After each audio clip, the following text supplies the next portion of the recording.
Do you believe in forgiving or forgetting? When your parents tell you they cannot help you pay for the certification that would raise your ceiling at work and finally move you out of the weird middle lane where you do everything without the title, you try to swallow it because you were raised to be reasonable and to do the math and to accept limits. But when less than 2 weeks later they call the family together because your brother deserves a surprise, and it turns out the surprise is a brand new motorcycle with a bow and a speech about how a young man needs to feel proud of himself, you stop doing the math and you start hearing the subtext that was always there, but somehow you kept translating in your head into something softer than it really was.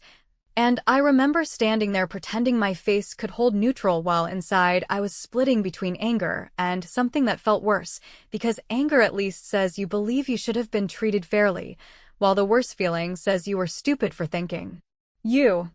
ever would be. I had not asked for a handout, and I did not ask for a luxury, and I did not float some vague dream that needed a year of soul-searching. I asked for help with a certification fee. A few thousand spread over one season with a clear return because my company had spelled it out in writing that passing it meant a promotion track, a pay bump, and an actual seat at the table instead of being the person people pull into the meeting only when something breaks, and when my mother said we wish we could help, honey, we just cannot right now, and my father nodded and said you need to learn to do things without leaning on us. We have responsibilities too. I believed them because I wanted to keep trusting that we were a unit even if we were messy. And I left that conversation telling myself to tighten my belt and try again next year. The motorcycle erased any illusion that this was about money rather than hierarchy, and if that sounds dramatic, imagine watching your parents celebrate a purchase that costs more than the certification and the prep course combined while they praise your brother's supposed discipline even though he had skipped 2 community college semesters and blown through a job because the manager did not understand his potential, and I could hear my mother framing it as motivation, as in he needs this to feel confident, and my father clapped him on the back like he had just come home from a tour of duty, and I smiled for pictures and clapped once or twice. And then I excused myself to the bathroom and sat on the edge of the tub long enough to feel something click into place that I had been avoiding since high school, which was the truth that in our family, I was the reliable one, the safe bet, the kid you do not invest in because she will get there anyway, while my brother was the project, the drama, the kid you throw resources at because you are always convinced the next thing will be the one that makes him bloom. I did not explode, and I did not start a scene, and I did not list the times I had helped cover his mess with my savings or my weekends or my contacts, because I've learned that listing receipts only makes you sound petty when the real problem is not the individual events, but the pattern. So I did the only thing that felt like I was choosing myself, which was to stop asking them to see me and to start acting like they already had, and the message was received even if they did not know they had sent it, because that night I opened my laptop and wrote to the one person who had ever said if you need a hand, tell me, and meant it, my old manager, the one who left for a competitor and still checked in twice a year. Before I sent the email, I rehearsed the language in my head because pride has teeth and I wanted to keep mine, and I wrote that I was going for the certification with or without help, that I had mapped the costs and the timeline, that I could cover most of it by picking up extra shifts, but that if his firm ever sponsored candidates across companies or had scholarships I could apply for, I was ready to do the work. And I hit send and felt that small gut twist you get when you admit out loud you cannot brute force everything alone, which to me felt like failure until I realized it was just adulthood with clearer lighting. My parents kept celebrating through dinner, and I kept my mouth shut except for one comment that I aimed like a paper airplane rather than a dagger, which was that I hoped the insurance on a new rider would not be too brutal. And my mother laughed and said, "We will make it work," and the way she said, "We will make it work," hit me harder than any slap because that phrase had never been used on me. It had always been, "You will figure it out," which is a different religion entirely. And I sat there, thinking about all the times I had saved quietly, about the side projects I had taken to cover what I could not ask for, and something bitter started to dissolve into something colder, which is the decision to stop auditioning for approval and to let the chips land where they tell the truth. Later that night, after the group photo went around with everyone commenting about how proud and excited they were for my brother's new chapter, I did the most unerring thing I could think of that still felt clean. which was to drop one screenshot in the family group chat of my text to my mother from the week before asking for help with the certification next month and her reply about tight finances, followed by a single line that said message received. And then I left the chat, not in a dramatic blast with accusations, just an open door that I chose to walk through because I was done explaining my needs to people who turned them into burdens. And I went to bed with my phone on silent and woke up to 3 missed calls and the kind of long paragraph that tries to sound concerned while refusing to acknowledge the obvious. By noon the next day, I had a reply from my former manager that was short and direct and changed the path of my life, and I did not tell my parents about it, and I did not tell my brother.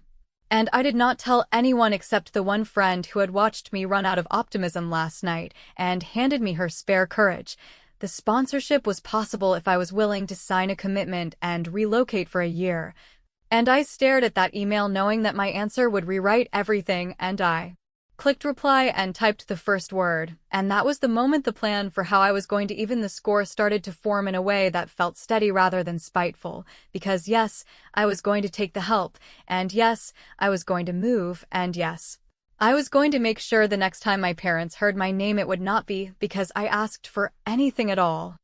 The email from my former manager was so concise it almost felt like a dare, because he laid out a path with none of the sugarcoating that keeps people stuck in place, telling me his company had a sponsorship fund for candidates who were already carrying more responsibility than their title admitted, that they would cover the exam fees and the prep course in full,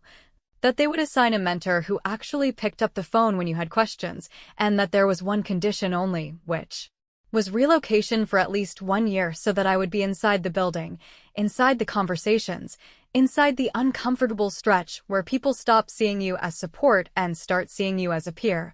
And I remember staring at those sentences and realizing that the only honest response was yes. Because if I said maybe or let me think or I need to talk to my family, I would be choosing the same old dynamic that had kept me useful and invisible at the same time. I said yes, and the relief that followed was not loud or dramatic. It was more like a muscle unclenching that I did not know I had been clenching for years.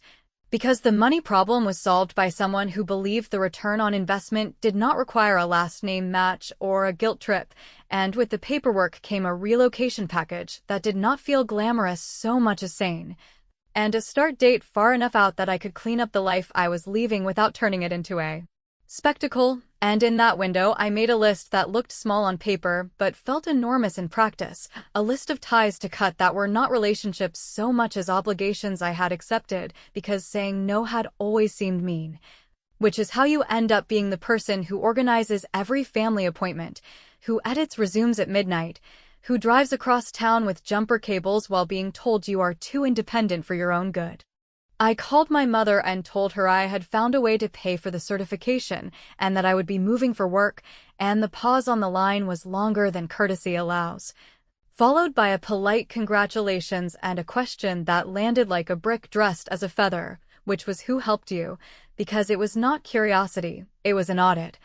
And I said a former manager had pointed me to a sponsorship program, and I left it at that, because the specifics were mine, and she said we are proud of you, which would have meant more if it had not arrived with a second message about keeping family first, and I said family is not first when the scoreboard says otherwise, and she sighed the sigh I know too well, the one that says I have become difficult and need to be managed.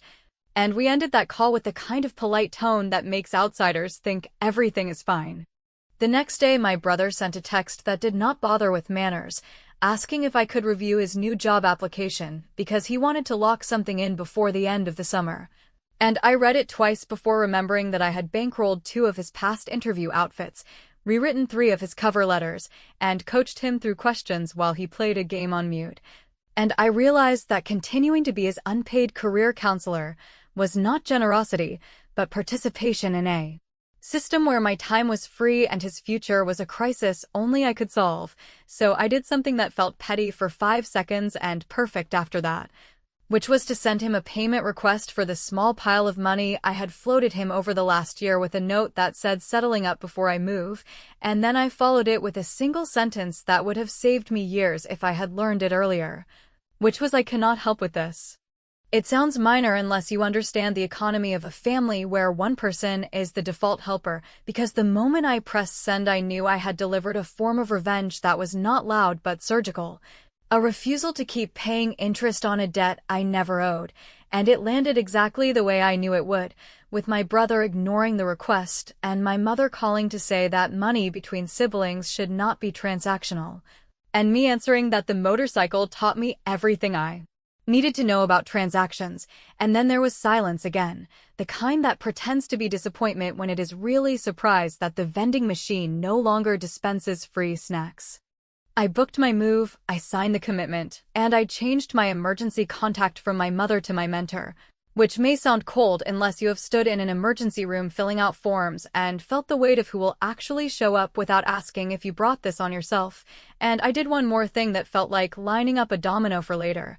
which was to update my professional profile with a simple announcement that I had accepted a sponsored role to pursue advanced certification, and that I was grateful to the leaders who invested in merit and accountability, because the phrasing was deliberate without being cruel, and it did exactly what I intended,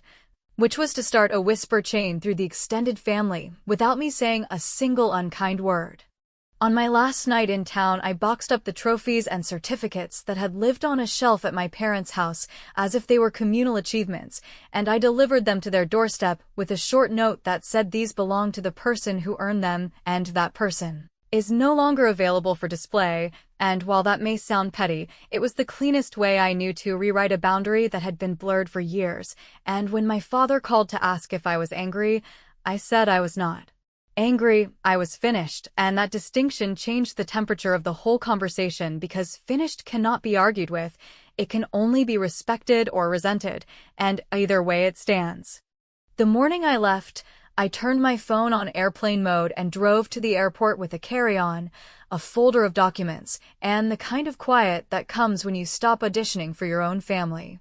And somewhere over state lines, I opened my messages to find a flood of texts from cousins and old coworkers congratulating me on the move and asking how I pulled it off, followed by one from my mother that said, "We love you and hope you are not forgetting where you came from," and because pettiness is a muscle you should not overuse, I resisted the urge to reply with a dealership photo, and instead I sent a single line that was honest without being theatrical, which was, "I am not forgetting, I am remembering exactly." And I put the phone down and started reading the study plan my mentor had sent, and right then an email slid into my inbox from the certification board, not the sponsorship office, not my company, the board itself. And the subject line was the kind that makes your stomach flip. In a good way, and I knew immediately that I was not forwarding it to my parents, not yet, not until I decided how this next move would land.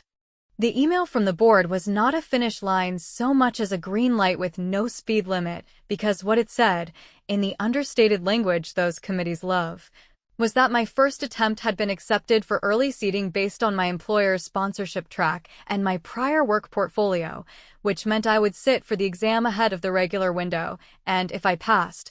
the title and the raise would land inside the same quarter instead of drifting into someday. So I did the only thing that has ever worked for me, which was to treat it like a job rather than a miracle, and I carved out a study routine that nobody saw, because I had learned that the less I performed my effort for an audience, the less anyone felt entitled to grade it. And inside a few months I passed, and then I passed the next one, and by the end of the year the manager who used to toss me broken projects started looping me in before anything cracked, which is the difference between being a fixer and being a builder, and I cannot tell you how good it felt to watch people adjust their tone because the facts forced them to. The sponsorship ended and the work did not, because once you are inside the room where decisions get made, you realize the real game is not a single exam or title, it is your track record under pressure. And mine grew in ways that looked boring on paper and life-changing in practice, like rolling out a process that cut rework to almost nothing, or taking over a client nobody wanted because the contact was prickly, and then hearing him use my name without the little sigh that signals he expects to be disappointed, and eventually I was asked to present at a regional conference. Nothing glamorous, just a panel where I could speak on the difference between being a helper and being a leader. And I remember writing 3 lines on a notepad and crossing out the one that tried to be poetic and keeping the one that said leadership means eating your own dog food first, because the crowd in that room did not want inspiration, they wanted proof. Meanwhile, back home, the family economy kept spinning like a washing machine that never balanced, and I tried not to look, but people who love you send screenshots even when you do not ask. So I learned that my brother had laid the motorcycle down on a side street and posted about walking away without a scratch, which is not the same as shouldering the bill. And a week later my parents were on the phone asking if I could help with a sudden expense that sounded suspiciously like an insurance deductible, and because old habits die hard, I almost reached for my wallet. Then I remembered the night with the bow and the speech and the laugh about making it work, and I said a sentence that should be printed on a card and handed to every firstborn, which was I am not the backup bank, and I offered what I was actually willing to give, which was a link to a financial counselor our company used for employees in trouble and a phone number for a reputable used dealer that works with challenged credit. And I could hear the temperature drop as my mother realized I had come prepared with solutions that did not involve me bleeding, and it felt like placing a steel rod through a soft spine and discovering you can stand up without wobbling. I am not going to pretend it was all clean. There were nights when I wanted to pick a fight just to empty my chest, and there were mornings when I checked my phone for the text that never came, the one that said we were wrong and we are sorry. And when that did not arrive, I built something better, which was a new default setting where I did not measure my progress by how close I was to being forgiven for being ambitious, and that shift changed the way people treated me at work too, because confidence is contagious, and within another year I was leading a team the size of a small classroom and handling a book of business that, in blunt terms, put me on the map, and the map led to a nomination I had no control over and did not expect. The kind where people you respect send your name forward without telling you, so you cannot interfere with your own momentum. The nomination leaked to the family before I had even processed it, because a cousin who lurks on professional networks saw the conference posting where my company congratulated the nominees and added a line about the upcoming national award. And within an hour my phone lit up with messages that did not sound like love so much as brand management. Phrases like "we always knew you had it in you" and "our girl making us proud" and "would you like us to host a little watch party for the announcement?" And I read them all with the same stillness you get when you realize a person only calls when they need a ride to the airport, and I answered none of them for a day while I thought about what mattered, which was not punishing anyone, it was telling the truth with my choices. So I drew a line that looked like paperwork but was really self-respect. When my parents hinted about flying out if I could get them seats, I replied with a link to the public ticket portal and the dates for general sale. And I did it early enough that if they were serious, they could have bought the same way every other adult buys an experience, and to make sure there was no confusion, I updated my bio for the program with a sentence thanking the people who backed me when it cost them something, which would mean nothing to a stranger and everything to the people who had turned help into a lecture, and then I focused on my work because the best revenge is not a speech, it is results that make speeches unnecessary. The week before the ceremony, I got the official call that I had made the finalist and would be seated on the front rows, and I felt that surge of adrenaline you get before a hard launch. And I put my phone on Do Not Disturb because I knew what was coming, and I wanted to decide how to respond before the pressure hit, and sure enough, by the end of the day I had a voicemail from my father using his old coach voice, the one that sounds supportive and commanding at the same time, telling me to set aside 2 of whatever I could get because family would never forgive missing a moment like this, and I sat in my car listening to it twice. Then I opened my calendar and blocked off time for something nobody would see, but everyone would feel. Because I had decided that getting what I deserved did not mean letting the people who denied me claim a share they never paid for, and the next step would make that crystal clear. The thing about awards shows that most people do not understand until they are in the orbit is that tickets are not just seats, they are statements about who stood next to you when there was nothing to clap for. Which is why when the finalists were told we each had a tiny allotment and anything beyond that had to be purchased like everyone else, I knew exactly what needed to happen, because this was not a logistics problem or a hospitality problem. It was a clarity problem, and clarity is the one thing my family never liked once it stopped serving them. So when my mother called to ask about VIP access and backstage wristbands, and my father texted a list of dates they could fly and along with a casual note that a hotel was too expensive, so they might just stay with me, I kept my tone calm and my words simple. And I said that my 2 reserved seats were spoken for and that any additional attendance would require buying through the public sale portal, which would open at a specific hour. And I sent the link and the instructions and the reminder that attendance was not guaranteed, and then, because old me would have left a window open for chaos to crawl through, I took the extra step that made this feel like turning a key in a locked door,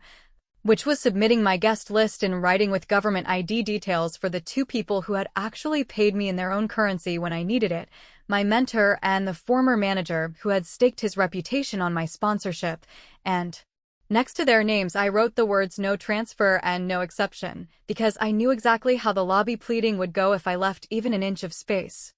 I did not say those names to my parents, and I did not apologize for the decision, and I did not open a debate. I just let the silence do its work.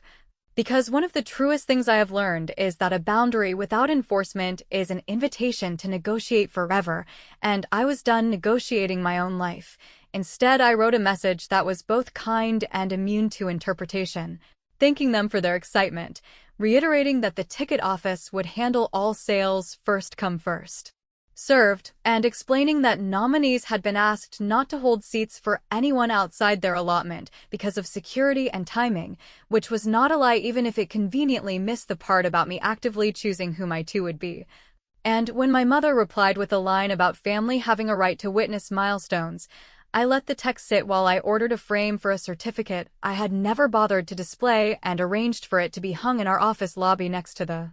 sponsorship plaque, because sometimes the most surgical revenge is not a speech or a confrontation. It is a relabeling of the narrative where the credits finally match the cast. To make sure I was not ambushed by last-minute favors disguised as emergencies, I called the venue manager and asked for something that would sound petty to anyone who has never been ambushed at a door, which was to add to my file a clear note that no one was to be admitted or comped or rerouted under my name beyond the 2 guests already listed, and that any lobby requests should be directed to the general sales queue, and I said this politely and professionally. And the manager said thank you for the clarity, and I hung up feeling both exposed and armored, because drawing a hard line always makes you feel like you are the one making a mess, even when the mess was made years ago by other people and you are just the janitor who finally locked the supply closet.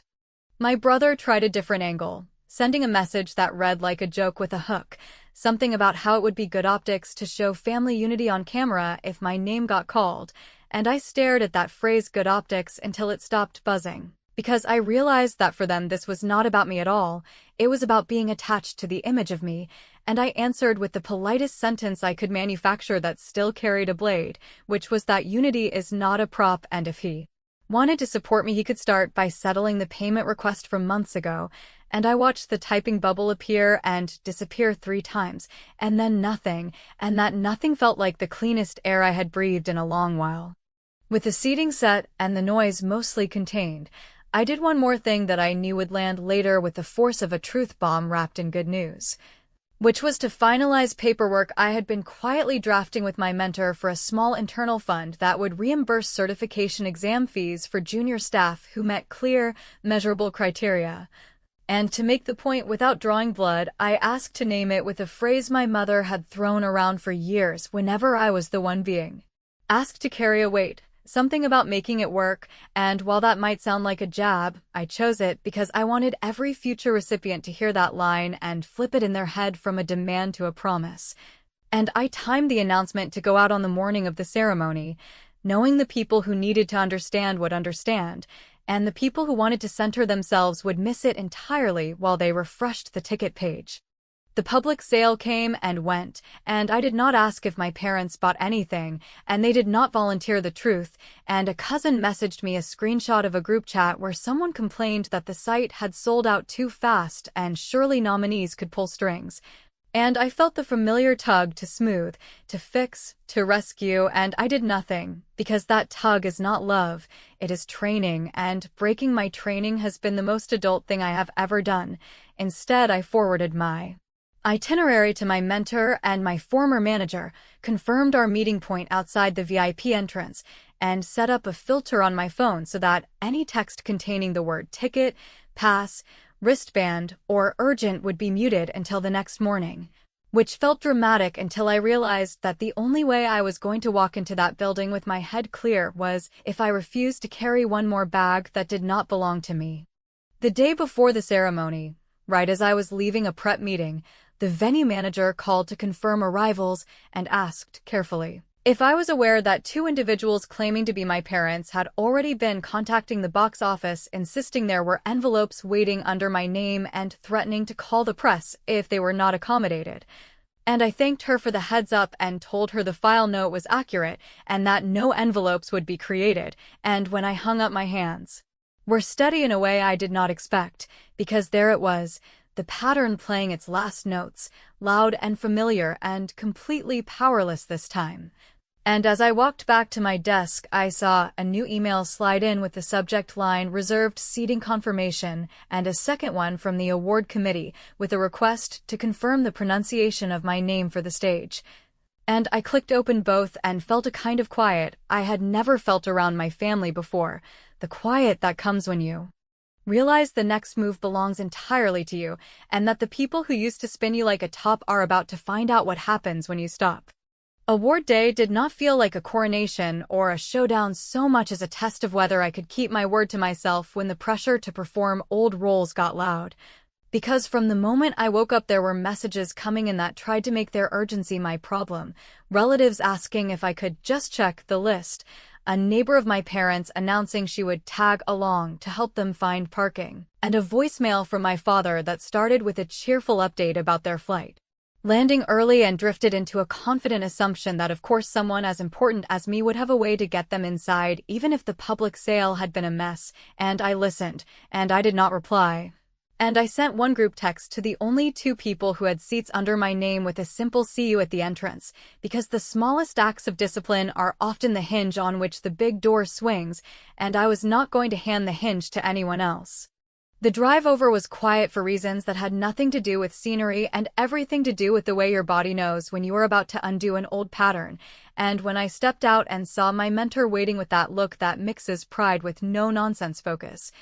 I felt steadier, and we checked in together, and I handed my former manager the badge with his name spelled correctly because I had triple-checked, and then we walked toward the VIP doors like grown adults who had earned their place, and just before the security line my phone started buzzing in that way that means someone is calling repeatedly, and I turned it face down and kept walking, because nothing good starts with a panic call 15 minutes before showtime except a fire drill, and I was done being anyone's drill.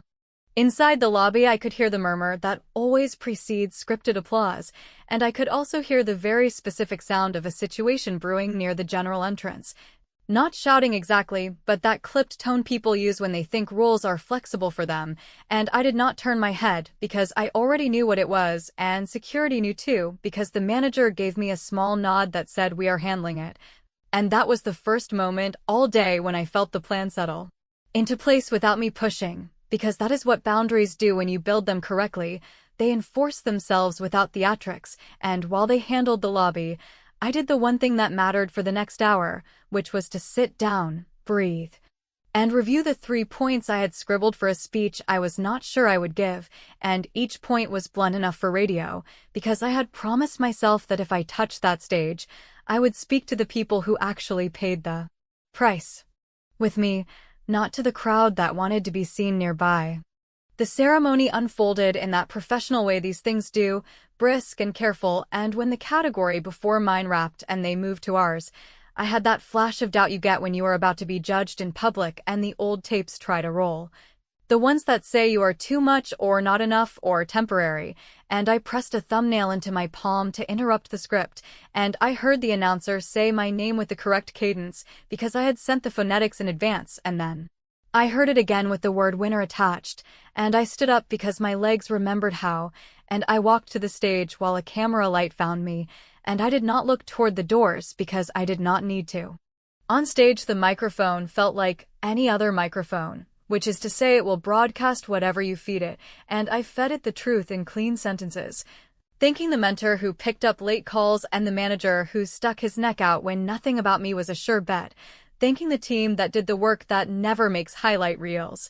And then I took a breath and used the line I had promised myself I would use if this day ever came, saying that people like me do not get here alone, but we also do not get here by begging the same people to see us over and over, and that the fund we launched that morning would keep the ladder down for anyone who met the bar. And when I said the name of the fund, I heard a few gasps followed by laughter, because the phrase was familiar to anyone who knew my story, and I ended with one clean sentence about owing nothing to narratives that ask you to shrink for the comfort of others. And then I stopped, because a good boundary includes a period. Backstage, the handler tried to usher me toward a press line, and I nodded, but asked for 1 minute, and I stepped into a quiet corner, and only then did I turn my phone over. And the screen was stacked with missed calls and texts that charted the whole arc of entitlement in real time, beginning with confident reminders that the doors would of course open for parents, sliding into guilt about memories and obligations, and ending with a photo of my parents at the entrance with a caption to the effect that security did not understand who they were, and I stared at that photo and felt no glee and no ache, only a clean kind of relief, because the entire point of my plan had never been humiliating anyone. It had been proving to myself that I was willing to protect the life I built even when protecting it would be called ungrateful, and that proof landed harder than any clap.